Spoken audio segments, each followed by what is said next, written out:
விஷயம்.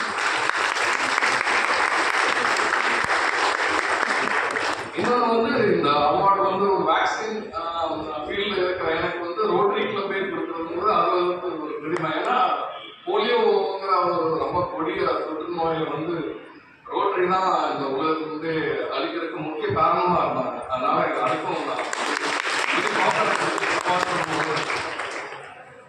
நான் இது வந்து நான் இந்த ஸ்பீச்சை வந்து ஒரு 3 பார்ட்டாக நான் பிரிக்கிறேங்க. ஒன்று வந்து I will just tell you what I think is the purpose for our life. Next is I will talk about various values and beliefs. அதாவது அதெல்லாம் இருந்ததுக்காக தான் என்னால் வந்து வாழ்க்கையில் கொஞ்சம் முன்னேற முடியுது. மூணாவது வந்து நம்ம சமுதாயத்துக்கான ஒரு 3 முக்கியமான பிரச்சனையை பற்றி நான் சொல்லுவேன். ஃபர்ஸ்ட் வந்து பர்பஸ் ஆஃப் லைஃப். நம்மளுக்கு வந்து 2 சாய்ஸ். ஒன்று யோகா மேட்டில் உட்காந்து கண்ணை மூடிட்டு நான் யார், நானே பிறந்தேன், நான் எங்கே போகிறேன் அப்படின்னு ஒரு டைம் பாஸ் பண்ணலாம். இல்லைன்னா கண்ணை நல்லா முழிச்சுட்டு கடவுள் படைச்ச அத்தனையுமே நல்லா ரசிச்சு அனுபவிக்க முடியாத சிலரையும் ஹெல்ப் பண்ணி வாழ்றதுதான் வாழ்க்கை. ஸோ என்னை பொறுத்த வரைக்கும் தூங்குறதே கண்ணை முட்டாமல் தூங்க முடியுமான்னு யோசிக்கிறாள் நான். அதனால ஐ திங்க் ஐ ஆம் ஆஃப் த செகண்ட் கேட்டகரி. முடிஞ்ச அளவுக்கு எல்லாத்துக்கும் ஹெல்ப் பண்ணணும் தான் நம்மளோட மெயின் இது. செகண்ட் வந்து த பர்பஸ் ஆஃப் லைஃப். என்னை பொறுத்த வரைக்கும் ஃபர்ஸ்ட் பர்பஸ் ஆஃப் லைஃப் வந்து is to find happiness. Happiness வந்து மணி கனெக்ட் பை ஹாப்பினஸ். நான் பார்த்தேன் பணத்தால் நீங்கள் வந்து சந்தோஷமா வாங்க முடியாது. நான் only 2 things that will give you happiness. ஒன்று வந்து அன்பு, லவ். இன்னொன்று வந்து அமைதி, பீஸ். லவ்னா like all involves affection, kindness, generosity. இதெல்லாம் வந்து முக்கியம் to remain happy. So that's the first part.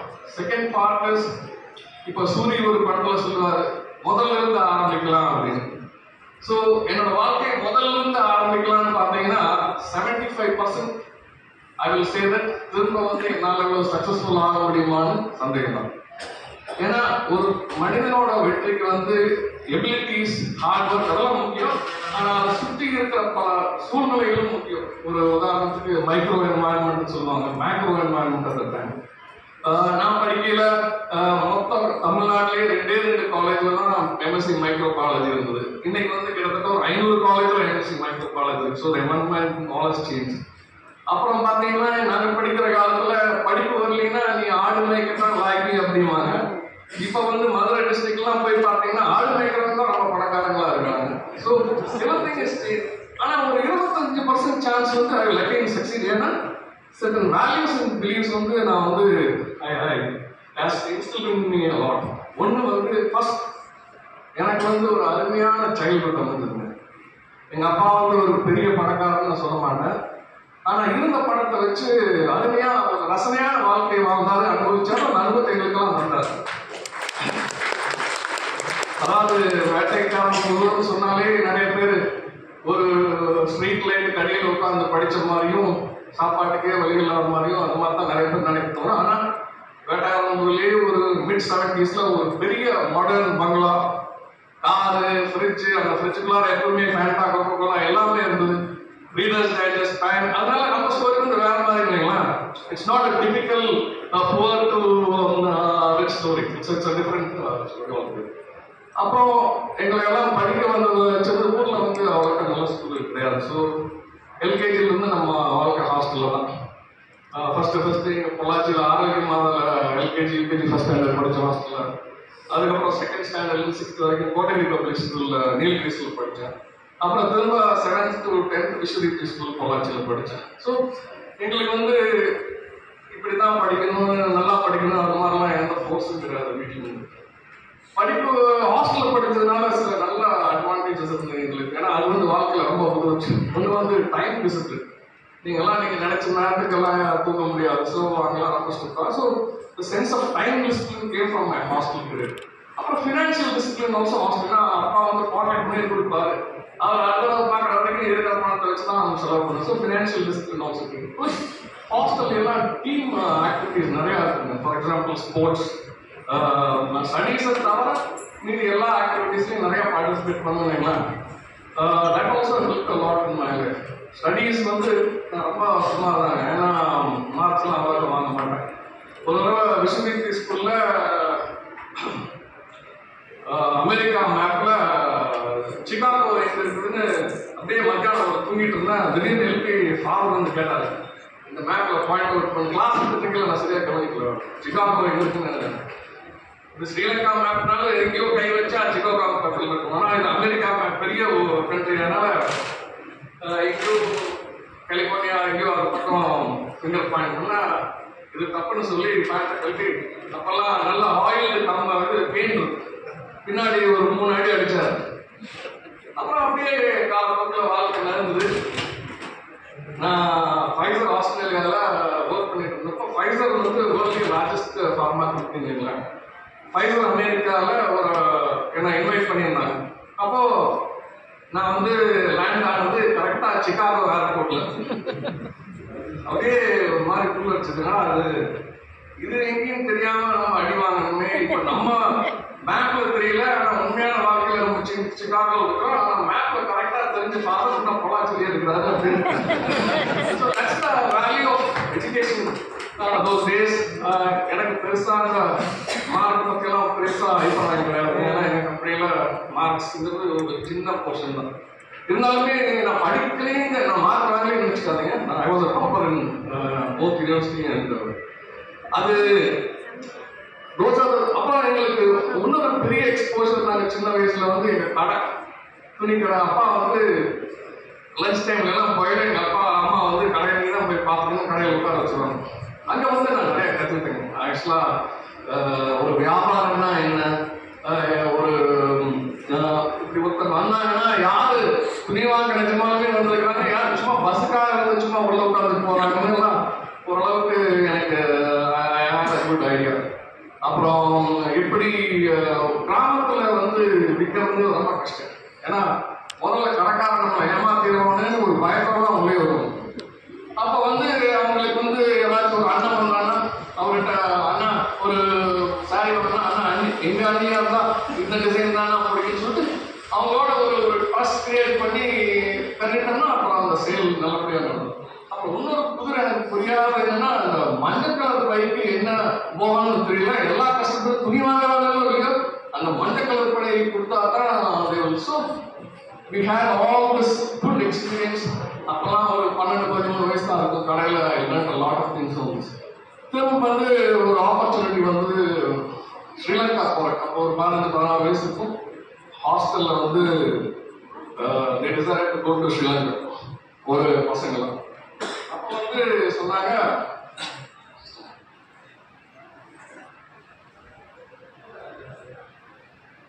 ஸ்ரீலங்காவில் வந்து இந்தியாவில் சில பொருளுக்கெல்லாம் நல்ல டிமாண்ட் சொன்னாங்க. அப்பெல்லாம் நாங்கள் just 15 years. என்ன பொருள்னா இங்க சங்குமார்கள், நெஸ்ட் காஃபி, டீகோ மெத்தட் பேச. அப்பவே நாங்கெல்லாம் சரி நாங்கெல்லாம் நல்லா வேலை கிடைக்கும் அப்படின்னு சொல்லிட்டு இங்கேயே நம்ம சூட்கேஸ்லாம் பேக் பண்ணிட்டு போயிட்டோம். ஜஸ்ட் பாருங்க, ஹார்ட்லி வெரி யங் ஏஜ். அங்கே போய் ஸ்ரீலங்காவில் போனது ஐ திங்க் தலைமன்னா ஒரு கொழம்போ போய் எல்லா பையர்ஸ் வந்துட்டாங்க. வந்துட்டு எல்லாம் நம்ம கொண்டு போன பொருள்லாம் 2 மடங்கு 3 மடங்கு ப்ரைஸ் கொடுத்து வாங்கிட்டு போவாங்க. எல்லாம் 10 நிமிஷத்துல எல்லாம் கொண்டு போனதெல்லாம் இருந்துச்சு. அப்புறம் சும்மா நின்றுட்டு இருந்தேன். ஒருத்தர் போகாம நின்றுட்டே இருந்தார். என்ன அப்படின்னீங்க, எல்லாம் கொடுத்துட்டு அப்படின்னா இல்ல உங்களுக்கு நீ கட்டிட்டு லுங்கி டிசைன் நல்லா இருக்கு அப்படின்னு ஒரே நிமிஷம் சொல்லிட்டு போய் உள்ள போய் கழட்டி மடிச்சு அப்படியே ஒரு டபுள் விலைக்கு அவருக்கே கொடுத்துட்டோம். அன்னைக்கு வந்து I realized lot of things in life. I realized what is cost, what is margin, what is profit, what is supply demand, what is supply chain. எல்லாமே எனக்கு முதல் பாடம் அந்த ஸ்ரீலங்கா ஒரு ட்ரிப்ல. இன்னைக்கும் அந்த பாடம்லாம் நான் எம்பிஆர்ஐல எங்க கம்பெனியோட டர்ன் ஓவர் வந்து 372 கோடி, 40 கோடி லாஸ் 2016. இப்போ இந்த வருஷம் வந்து டர்ன் ஓவர் வந்து 1350 கோடி டர்ன் ஓவர், 600 கோடி ப்ராஃபிட். எனக்கு ஒரு சேல்ஸ்லயும் மார்க்கெட்டிங்லயும் ஒரு டிகிரியும் கிடையாது. எனக்கு இந்த சேல்ஸ், மார்க்கெட்டிங், ஃபைனான்ஸ் எல்லாமே எனக்கு கற்றுக் கொடுத்தது அந்த ஷாப். ரெண்டாவது வந்து நம்ம பர்சூ பண்ண எதுவுமே நம்ம ஒரு இன்ட்ரெஸ்டோட படிப்பாக சரி, ஒரு தொழிலாக இருக்கும் சரி, ஒரு வேலையாக இருக்கும், இன்ட்ரெஸ்டோட போனால் தான் வி கேன் சர்வைவ். அந்த அந்த இன்ட்ரெஸ்ட் இருந்தால் தான், அந்த பேஷன் சொல்லுவாங்க, பேஷன் இருந்தால் தான் ஒரு எனர்ஜி லெவல்ஸ் ஹையாக இருக்கும், ஒரு எந்தூசியாசம் இருக்கும். அந்த எந்தூசியாசம் இருந்தால் தான் டெய்லி புதுசு புதுசாக அந்த இதில் கற்றுக்கணும்னு ஒரு ஆர்வம், அந்த ஆர்வம் இருந்தால் தான் க்ரோத் இருக்கு. So I was very passionate about microbiology. அதுலேயும் இம்யூனாலஜிங்கிறது ரொம்ப பேஷனட். அதனால் அப்படியே அந்த சப்ஜெக்டே பிடிச்சி கிட்டத்தட்ட ஒரு 35 வருஷம் அதே ஃபீல்டில் போயிட்டு. So everything that you do you should pursue the passion. இன்னொன்று வந்து ஐ ஃபாலோட் இஸ் ஓனர்ஷிப். நான் பல கம்பெனியில் வேலைக்கு சேர்ந்தாலும் நானே அந்த கம்பெனியோட ஓனர் மாதிரி தான் ஃபீலிங்கோட நடந்துருக்கேன். அந்த ஓனருக்கு என்ன ஒரு படப்படப்பு இருக்குமோ, ஒரு ஓனருக்கு எந்த ஒரு தூக்க இன்மை இருக்குமோ, அது எல்லாம் தான் நான் ஃபாலோ பண்ணதுனால எங்கள் ஓனர்ஸ்க்கெல்லாம் எந்த கம்பெனி போனாலும் நம்ம மேலே ஒரு நல்ல ட்ரஸ்ட் நம்பிக்கை உண்டு. அந்த ட்ரஸ்ட் நம்பிக்கை இருந்தாலே நம்ம வந்து ஒரு ஃப்ரீடம் டு ஆப்ரேட், நம்ம என்ன வேணாலும் பண்ணிக்கலாம். அதனால நிறைய ஐடியாஸ் நம்மளே யோசிச்சு பண்ண வேண்டிய ஃப்ரீடம் நம்மளுக்கு இருக்கு. So that's very very important. We need to have a sense of ownership. Whether you are in a small job or a big job doesn't matter. இன்னொன்று வந்து you have to leave your comfort zone. அதாவது எங்க சுத்தமா இருக்குன்னு உட்கார்ந்து அப்படியே lethargy laziness வந்து then we will rot in that place. இப்ப கூட நேற்று ஒரு ஓல்டு லேடி கேட்டாங்க, ஏங்க நீ டிரான்ஸ்ஃபர் பண்ணி கோயம்புத்தூருக்கே வந்துடலாமல்ல அப்படின்னாங்க. ஸோ நம்ம அந்த கம்ஃபர்ட் ஜோனுக்குள்ள வந்துட்டோம்னா ஸோ எவ்ரி ஆப்பர்ச்சுனிட்டி கிட்டத்தட்ட காட்ஸ் கிஃப்ட்ல ஒரு 50 கண்ட்ரிஸ் விசிட் பண்ற வாய்ப்பு எனக்கு கிடைச்சிருக்கேன். எங்க இருந்தாலும் போய் ஏதாச்சும் புதுசா பண்ண முடியுமா, ஏதாச்சும் இனோவேட் பண்ண முடியுமான்னு ஒரு எனக்கு வரவே வரும். இன்னொன்று which I firmly believe that helped me in the success னா, நான் வந்து உத்தமம் கிடையாது, பட் இருந்தாலும் I follow strictly lot of morals in life. இப்போ இந்த மாரல்ஸ் எல்லாம் வந்து அன்னைக்கெல்லாம் சத்துலாம் கிடையாது, ஸோ வாட்ஸ்அப் கிடையாது, இதெல்லாம் எப்படி நம்மளுக்கு வந்து எது நல்லது எது கெட்டதுன்னு அந்த காலகட்டத்தில் எங்க இருக்குன்னா, எனக்கு தெரிஞ்சு இப்போ யோசிச்சதுல எம்ஜிஆர் படம், விஜயகாந்த் படம், ரஜினிகாந்த் படம், they taught me what is good, உழைச்சு தான் முன்னேற முடியும். இதெல்லாம் எல்லா வேல்யூஸ் அதை learn from movies. இன்னொன்று வந்து எங்கள் ஊரில் கிராமத்தில் ஒரு பார்பர் ஷாப், சின்ன வயசுல கூட்டிகிட்டு போய் அப்படியே டவல் கட்டி இப்படி அப்படியே நடக்க முடியாது. முன்னாடி 2 வாக்கியம் இருக்கும், வாய்மையே வெள்ளம் இருக்கும். அதை நான் வந்து குருக்கெல்லாம் முடிஞ்ச அளவுக்கு நான் வாழ்க்கையில கடைப்பிடிச்சிருக்கேன். எவ்வளவு பெரிய அதாவது நான் வாழ்றதுனா ஒரு கார்பரேட் வேர்ல்டு, தத்தோடு வேர்ல்டு, ஆதாயத்துக்காக எது வேணாலும் இருக்கு போற உலகம். ஆனா இருந்தாலுமே நம்ம கிராமத்துலேருந்து போனங்காட்டி முடிஞ்ச அளவுக்கு ஃபாலோ மாரல்ஸ் இருந்துச்சு. இன்னொன்று வந்து செய்யும் தொழிலே தெய்வம். எந்த வேலையா இருந்தாலும் பரவாயில்ல. There is no job in this world which is big. There is no job in this world which is small. நான் வெளிநாட்டில் நியூசிலாண்டில் வேலை செஞ்சுட்டு இருந்தப்போ ஷெரீஃப் கிளவுன் ஒரு பெரிய மல்டிநேஷனல் கம்பெனி சயின்டிஸ்டாக ஒர்க் பண்ணுறோம், ரிசர்ச் பண்ணுறாங்க. முதல்ல வீடு வாங்கணும் மார்க்கெட். அதனால தான் லைக் வர சம்பளம் சயின்டிஸ்ட் சம்பளம் அந்த மார்க்கெட் கட்டுறதுக்கு சரியா போகும். சரின்ட்டு சரி ஒரு அடிஷ்னல் வேலை செய்வோம்னு சொல்லிட்டு ஈவினிங் பிட்சா டெலிவரி ஜாப் போகலான்னு சொல்லிட்டு பிட்சா டெலிவரி போனோம். அது சயின்டிஸ்ட் வேலை கூட அது அருமையான வேலைங்க. ஒரு அட்ரஸ் கொடுப்பாங்க, கொண்டு போய் டெலிவரி பண்ணி வந்துடணும். மூளைக்கெல்லாம் எந்த டென்ஷனும் கிடையாது. சரின்ட்டு சாயந்தரமான யூனிஃபார்ம் போயிட்டு பிட்சாலாம் டெலிவரி பண்ணிட்டு ஒரு 6 மாதம் அந்த வேலையில் இன்னும் ஒரு பியூட்டின்னா எவ்வளோ ஆர்டர் பண்ணியிருப்பான் பிட்சா வந்து வந்து கடைக்கு வாங்க போக மாட்டான். ஸோ டெய்லி ஒரு 2 பெரிய பிட்சா ட்ரேஸ் வந்து வீட்டுக்கு ஃப்ரீயா எடுத்துட்டு போக வாய்ப்பு. டெய்லி 2 குழந்தை டாக்டர் அப்படிங்க ரொம்ப எதிர்பார்ப்பாங்க, டேடி எப்படி இந்த பிட்சா பார்க்குறோம். ஒரு 6 மாதம் அந்த வேலை செஞ்சு ஓரளவுக்கு ஃபினான்ஷியலாக ஸ்டெபிலிட்டி ஆனதுக்கப்புறம் அந்த வேலையை நிறுத்திட்டேன். அப்புறம் வீட்டுக்கு வந்து குழந்தை கேட்டாங்க, இன்னைக்கே பிட்சா வரல அப்படின்னு. அவங்க வீட்டில் சொல்லிக்கிறாங்க, டேடி அந்த ஜாப் விட்டுட்டாரு, சயின்டிஸ்ட் ஜாப் மட்டும் தான். குழந்தைய என் ஒய்ஃப் கேட்டாங்க, சயின்டிஸ்ட் ஜாப் விட்ட சொல்லி இந்த ஜாப். அதனால எனக்கு வந்து எந்த வேலைகளும் அது நான் பெருமைக்காக நான் சொல்றேன். இன்னைக்கே எங்க வீடு வாசல் காலையில எல்லாம் சொல்லுச்சு.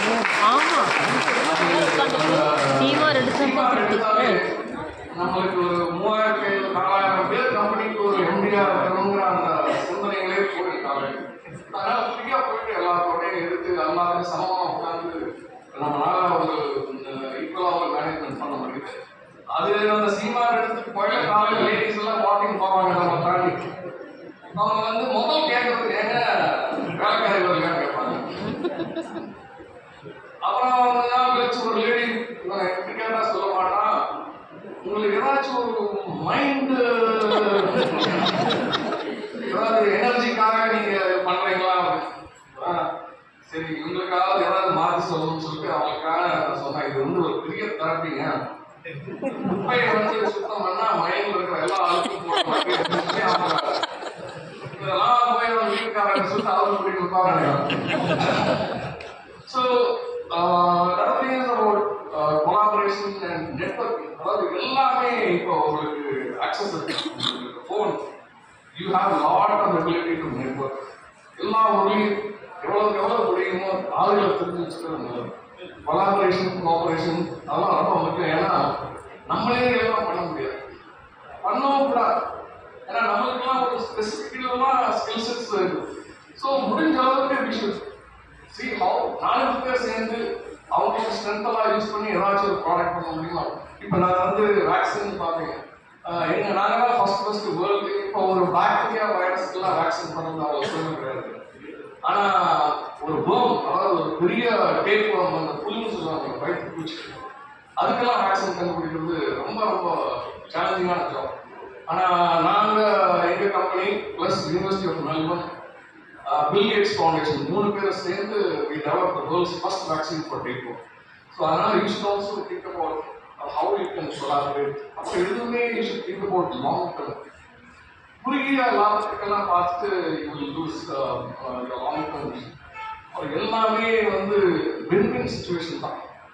ஒரு நெகோசியேஷனுக்கு போனா ஃபர்ஸ்ட் அவனுக்கு நம்மளால லாபம் இருக்கான்னு பார்த்துக்கணும்.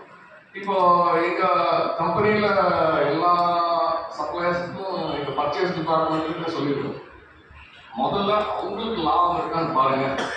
நீங்க பார்கெயின் பண்றேன்னு அவனுக்கே லாபம் இல்லாமன்னா அவன் ஒரு கட்டத்துல உங்களுக்கு சப்ளை பண்ண முடியாது அப்படின்னு சொல்லி. ஸோ ஆல் வெண்டர்ஸ் அவங்களோட மார்ஜினை ரெஸ்பெக்ட் பண்ணி அதுக்கு தகுந்த ப்ரைஸ் தான் கொடுத்து நாங்கள் வாங்குவோங்க. இந்த ஒரு குட்வில்னால என்னாச்சுன்னா கோவிட் டைம்ல வந்து ஒரு பயங்கர சப்ளை செயின் டிஸ்ரப்ஷன். நிறைய சப்ளையர்ஸ் வந்து நிறைய கம்பெனிஸ் சப்ளை பண்ணல. ஆனா எங்களுக்கு இந்த மாதிரி ஒரு அப்ரோச் இருந்தங்காட்டி அவங்க எங்களுக்கு எல்லாம் எந்த பாதிப்பும் இல்லாம எங்களுக்கு எல்லா சப்ளைஸும் கிடைச்சிருந்தோம். அப்புறம் நடந்தீங்கிற அவங்களுக்கு டாக்டர்ஸ் அபவுட் கிராட்டிடியூட், அதாவது எல்லா ஒரு நாளைக்கு ஒரு 10 இது நடந்ததுன்னா அதுல 8 கஷ்டமாவே தப்பாவே நடந்தாலும் ஒரு 2 நல்லது நடந்ததுன்னா அந்த கிராட்டிடியூட் நம்ம எல்லாம் முன்னேறதுக்கு பல பேர் வந்து help us. It could be our parents, teachers, everybody, our classmates, friends. அது இல்லாம சில ஒரு கூட்டம் இருக்கு, அதெல்லாம் அவங்க செஞ்ச செயலுக்கெல்லாம் நான் எப்படி நினைக்கிறேன் சொல்லுறதுன்னு எனக்கு தெரியாது. இப்போ நாங்கெல்லாம் சின்ன வயசுல வரையில எங்க வீட்டுல சர்வன்ஸ் பசங்க அவங்களாம் எங்கேஜ் மாதிரியே தான் இருப்பாங்க. ஆனா அவங்க வந்து எங்களுக்கு எல்லாம் ஹெல்ப். இப்போ சைக்கிள் எல்லாம் நாங்க பழகல, அவங்க எல்லாம் பின்னாடி ஓடி வருவாங்க, நாங்க பாட்டுக்கு அப்படியே சீட்ல உட்காந்து. அப்புறம் இந்த மாதிரி விளையாட்டு எல்லாம் திருடன் போலீஸ் தான் அவங்க எல்லாம் வேணும்னே வந்து மாட்டிக்கிற மாதிரி லாட் ஆஃப் திங்ஸ். அப்போ அவங்க வந்து sacrifice lot of things for. அவங்க ஈஸியா நினைச்சிருந்தா நம்ம எல்லாம் ஜெயிச்சிருக்கலாம். ஆனா முதலாளி ஜெயிக்கணும்னு சொல்லி அவங்க வந்து அந்த ஒவ்வொரு வெற்றியும் அந்த சின்ன வயசுல அவங்க உருவாக்குறதா அந்த வெற்றி அந்த வந்து நம்மளுக்கு பெரிய கான்பிடன்ஸ் கொடுத்தது. அந்த கான்பிடன்ஸ் தான் வாழ்க்கையில ஒரு முன்னேறதுக்கு ஒரு வழிவகுத்து இல்லைங்களா? ஸோ அவங்களுக்காக நம்ம இன்னைக்கு எங்க இந்த மாதிரி ஆளுங்கெல்லாம் என் காலகட்டத்துல பசங்களா இருந்தாங்களா, வீட்டுல வேலை செஞ்சவங்களா இருக்கட்டும், கடையில வேலை செஞ்சவங்க, அவங்க எல்லாம் தேடி ஏதாவது அவங்களுக்கெல்லாம் ஒரு நன்றி செலுத்தணும் தான் பார்த்துட்டு முடிஞ்ச அளவுக்கு ஓரளவுக்கு பண்ணிட்டு இருந்தது. அது மாதிரி டெஃபினட்டா இந்த ஹாலில் இருக்கிறவங்க எல்லாருமே ஒரு காலகட்டத்தில் அவங்களுக்கு நிறைய பேர் இந்த மாதிரி இருந்திருப்பாங்க. அவங்களெல்லாம் தேடி போய் மற்றபடி பேரண்ட்ஸுக்கு டீச்சர்ஸ் அது அதெல்லாம் ஒரு லெவல். பட் இவங்களுக்குலாம் போய் பண்ணுறது வந்து that's totally next level. So இதெல்லாம் ஒரு கடைப்பிடிச்சதுனால இன்னொரு நான் சொன்ன மாதிரி திரும்ப வாழ்க்கை பாதை ஆரம்பிக்கணும்னா 75% வந்து சான்ஸ் வந்து நான் ஃபெயில் ஆகிடுவேன். ஒரு 25% பாஸ் ஆகணும்னா அது இந்த நான் சொன்ன இந்த விதிமுறைகள் தாங்க. அப்புறம் பார்ட் 2. பார்ட் 3 வந்து it's about 3 problems that this community is facing. ஒன்று வந்து global warming. It's a serious issue, climate change. நீங்கள்லாம் பார்த்துருப்பீங்க, இப்போ ஒரு மனிதனோட கிரீடுனால கிட்டத்தட்ட எல்லாத்துக்கும் அழிச்சாச்சு. ஆற்றுக்கிற மணல்லாம் அழியாச்சு, மைனிங் சொல்லி மொத்தம் எல்லாம் சுரங்கத்தையெல்லாம் கிளீன் பண்ணியாச்சு, ரியல் எஸ்டேட் சொல்லி மொத்தம் ஃபாரஸ்ட் எல்லாம் பண்ணியாச்சு. ஸோ இதனால விளைவுகள் வந்து வெரி சிவியர். ஆல்ரெடி திடீர்னு திருநெல்வேலி காட்டிலெல்லாம் பார்த்தா எவ்வளோ மழை பெய்யுங்க. Chennai is always flooded. So we as a community have to do something for sustainable. ஏன்னா நம்ம வாழலாம் செத்தாங்க நம்ம ஃபியூச்சருக்கு என்ன பண்ண போறோம்? இந்த உலகத்தை இதே மாதிரி விட்டு போனீங்கன்னா அவங்க திட்டுவாங்க, நம்ம எங்க தாத்தா எங்க பண்ணிட்டு போயிட்டாரு. So we as a community have to come together and do something good. நானும் இந்த ஸ்பாட் ரோட்டரிக்கு எந்த சப்போர்ட் ஹெல்ப் வேணுனாலும் பணம் வேணுனாலும் எதுனாலும் நான் ப்ரிப்பேர் பண்ணுவேன். இப்போ ஒரு கம்பெனினா இந்தியெல்லாம் முதலீடு செய்யறவங்க வந்து இந்த கம்பெனி லாபமா அதெல்லாம் பினான்சியல் பேராமீட்டர்ஸ் தான் பார்ப்பாங்க. இப்போ வர இன்வெஸ்டர்ஸ் எல்லாம் ரொம்ப ஷார்ப்பா இருக்காங்க. கேட்கறாங்க, நீங்க மேனுஃபேக்சர் பண்ணி என்னென்ன பொல்யூஷன் பண்றீங்க, இதுக்கான எஃபர்ட்ஸ் எல்லாம் என்ன எடுக்கிறீங்க. So game is changing. இந்த அவேர்னஸ் எல்லாம் நிறையவே வந்து. நம்பர் 2 வந்து it's about opportunities that are there in India. இப்போ நீங்க பாத்தீங்கன்னா share market is at an all-time high, and that's because of the confidence that the world has on India. India, science and technology, India is almost there. நீங்க பாத்தீங்கன்னா whether it be vaccines, Covid டைம்ல எல்லாம் பாத்தீங்கன்னா ஒரு vaccine கூட India import பண்ணுறது எல்லாமே Indian companies, நம்ம மாதிரி கம்பெனிஸ் எல்லாம் தயார் பண்ணதான். 60% of world vaccines are produce only in India. So இதெல்லாம் ஒரு பெரிய கிஃப்ட் தான் அவர் கண்ட்ரி. அது இல்லாமல் நம்ம இந்தியாவில் இருக்கிற வேலையெல்லாம் பார்த்தீங்கன்னா vaccines, for example rabies vaccine இந்தியாவில் வந்து நம்ம வந்து கவர்மெண்ட்டுக்கு 190 rupees கொடுக்குறோம். இதே அமெரிக்கா அதே வேக்சின் வந்து 25,000 ரூபாய். ஸோ இந்தியாவை விட ஒரு கம்மி வேலை வேக்சின் நீங்கள் உலகத்தில் எங்கேயுமே பார்க்க முடியாது. அப்புறம் அதுவும் இல்லாமல் டெக்னாலஜிக்கலி எவ்வளோ வெல் அட்வான்ஸ் இந்த வேக்சின். நான் எதுக்காக சொல்கிறேன்னா, இப்போ ஏதோ வேவ் வருது, நீ அடுத்தது என்ன நீங்க ஏதாச்சும் அப்படியெல்லாம் நீங்க வந்து அண்டர்ஸ்டாண்டிங் அண்ட் அஷூரன்ஸ் நீங்க கவர் பண்ணக்கூடாது. இதுதான் பிரைம் மினிஸ்டர் நரேந்திர மோடிஜி பார்க்கறவங்க கூட அதே தான் சொன்னேன். எது வந்தாலும் ஒரு short period of time will be able to develop vaccine. இப்போ கூட ஞாயிற்றுக்கிழமை நான் போயிட்டு ப்ரசல்ஸ் பில்டிங் mRNA டெக்னாலஜி வந்து இந்த COVID-19 தான் அறிமுகமாச்சுங்க. ஃபைசர் வேக்சின் அது. இப்போ அந்த வேக்சின் mRNA வேக்சின்ல நிறைய அட்வான்டேஜ் இருக்குன்னா ரொம்ப ஃபாஸ்டா நீங்க வேக்சின் டெவலப் பண்ணலாம் மற்ற டெக்னாலஜிஸோட. ஸோ அதுக்காக நான் building and I think within 6 months to 1 year we will have the technology in India. அப்புறம் ஒன்றுங்க as India is growing நிறைய ஆப்பர்ச்சுனிட்டிஸ் இருக்குங்க. இப்போல்லாம் ஒரு கம்பெனி ஆரம்பிக்கிறது ரொம்ப ரொம்ப ஈஸி. வீட்டில் உட்காந்து if you have access to a laptop you can create a company. அதனால நீங்க you should all இந்த ஆப்பர்ச்சுனிட்டி இந்தியாவுக்கு எப்படி இருக்குன்னு எனக்கு சொல்ல தெரியல. பட் நீங்க இருக்கிற எல்லாருமே you should own a company and start doing business. ஏன்னா the future is in India. மூணாவது வந்து ஆர்டிஃபிஷியல் இன்டெலிஜென்ஸ். அதுக்கு இந்த வேர்ல்டு ஏஐன்னு சொல்லிட்டே இருப்பாங்க. என்ன ஆகுதுன்னா முடிஞ்ச அளவுக்கு machines and robots will replace human beings. முடிஞ்சளவு அதாவது முன்னே ரிப்பீட்டேட்டிவ் ஜாப்ஸ் எல்லாம் ஹியூமன் பீங்ஸ் யாரும் அந்த பணிக்கெல்லாம் வைக்க மாட்டாங்க, எல்லாம் மெஷின்ஸ் தான். நாங்களே பார்த்தீங்கன்னா எங்களுக்கு ஒரு வேக்சின் பேட்ச் பேக் பண்ணுறதுக்கு ஒரு 50 லேடிஸ் 5 நாள் பேக் பண்ணுவாங்க. ஒரு 4 ரோபோட்ஸ் ரிப்போர்ட் பண்ண இட்டலியிலிருந்து 8 மணி நேரத்தில் மொத்த வேலையும் தட் ஃபினிஷஸ். ப்ளஸ் அதுக்கு வந்து லஞ்ச் பிரேக்கு, டீ பிரேக்கு அதுக்கெல்லாம் பாவம் தெரியாது. அப்புறம் கோவிட் டைம்ல எல்லாம் அதெல்லாம் போயிட்டு நீங்கள் எதுவுமே செக்கெல்லாம் பண்ண தேவை, அதெல்லாம் போய் ஆர்டிபிசியெல்லாம் பண்ண தேவை. So the world is going towards more and more automation. நான் எதுக்காக சொல்றேன்னா, if there are parents here who really are wanting their children to pursue a career, just நல்லா ஆலோசனை பண்ணி, ஏன்னா the world is changing. ரொம்ப ராப்பிடாக சேஞ்ச். சாட் ஜிபிடி எல்லாம் இப்போ நான் படிக்கிற பிஹெச்டி காலேஜில் பிகாம் கிளாஸ் தான் இருந்தது. இப்ப பாத்தீங்கன்னா பிஹெச்டி காலேஜ்ல 24 கிளாஸஸ் இருக்கு வெறும் பிகாம் போடும். ஆனா இப்போ ஏஐ மாதிரி டூல்ஸ் வந்து இன்னொரு 4 வருஷத்துல இந்த 28-24 classes will become only one class. ஏன்னா இந்த accounts and all these activities will be done by machines. So ஆனா ஒரே ஒரு ப்ராப்ளம், இதனால நம்மளுக்கு will human race become invalid பாத்தீங்கன்னா அந்த மெஷினுக்கு it doesn't have any emotions. அதுக்கு பெயின் எது ஹாப்பினஸ் எது, அதனால அந்த மிஷினால it doesn't know how to differentiate those things. அப்புறம் அந்த எமோஷன்ஸ்லயா there is no connect, there is no world. So அந்த மிஷின் தான் ஆத்தா லைக் அந்த விஜயகாந்த் ஒரு மூவில டயலாக் இருக்கு, எனக்கு வேற வழி தெரியல ஆத்தா அப்படின்னு அந்த மிஷின்லாம் உங்களுக்கு சொல்ல முடியாது. only human beings like us can tell them. So I thought I'll touch upon these topics. I again thank Rotary Club of Pollachi for honoring me with this vocational excellence award. The award வந்து நான் ஹைதராபாத்துக்கு எடுத்துட்டு போயில I will take all the blessings and wishings of all the people who have gathered here. அந்த blessings and wishes வச்சு மேலும் மேலும் ஏதாவது சமுதாயத்துக்கு பண்ற வாய்ப்புகள் எல்லாம் கிடைச்சுன்னா